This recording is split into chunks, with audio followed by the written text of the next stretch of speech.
the girl simply dipped her hand into the seawater. In the next instant, countless small fish swarmed around her. The greedy fishermen weren't surprised by this sight as long as the girl was with them. Their fishing hauls were always bountiful. But the girl's secrets went far beyond this. Anyone who came into contact with her would be healed of any ailment. The local residents regarded her as their savior. One day, Annie and her friend went to play in the mountains. They suddenly discovered a huge beehive on the ground. As Annie slowly approached, the bees all docilely landed on her hand. Meanwhile, her friend was attacked by a swarm of bees. Seeing her friend injured, Annie instinctively clenched her fist, and in the next second, all the surrounding bees dropped dead.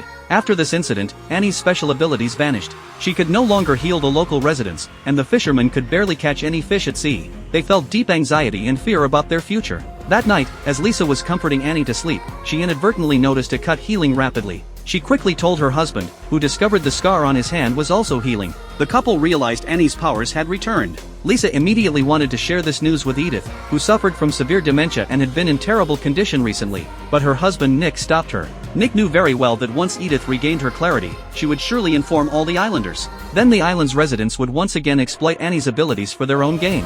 However, soft-hearted Lisa secretly brought Edith into Annie's bedroom. Soon after, Edith indeed regained her clarity. Without Annie's abilities to help them, the fishermen's catches grew increasingly meager. They came to Nick one by one to complain. Then they revealed they already knew Annie's powers had returned. Just as Nick had feared, Edith had spread the news about Annie's condition. But now Annie could only manifest her special abilities while asleep. During the day, she was just like anyone else. Edith came up with a brilliant idea. She actually handed Nick a bottle of sleeping pills, suggesting that if they kept Annie in a continuous state of sleep, the island's residents could once again enjoy endless wealth. Under his wife's persistent persuasion, Nick reluctantly agreed to their request. That night, Lisa ground the sleeping pills into powder and secretly mixed them into water for Annie to drink. After Annie fell into a deep sleep, she and the other residents carried Annie to the seaside. The fishermen had already set up their nets nearby. At Edith's urging, Nick held his daughter tightly and slowly walked into the sea. Today's film recommendation is The King Tide, a thriller from Canada. I apologize that due to copyright reasons, I can only share this much with you. If you're interested, please search for the original film.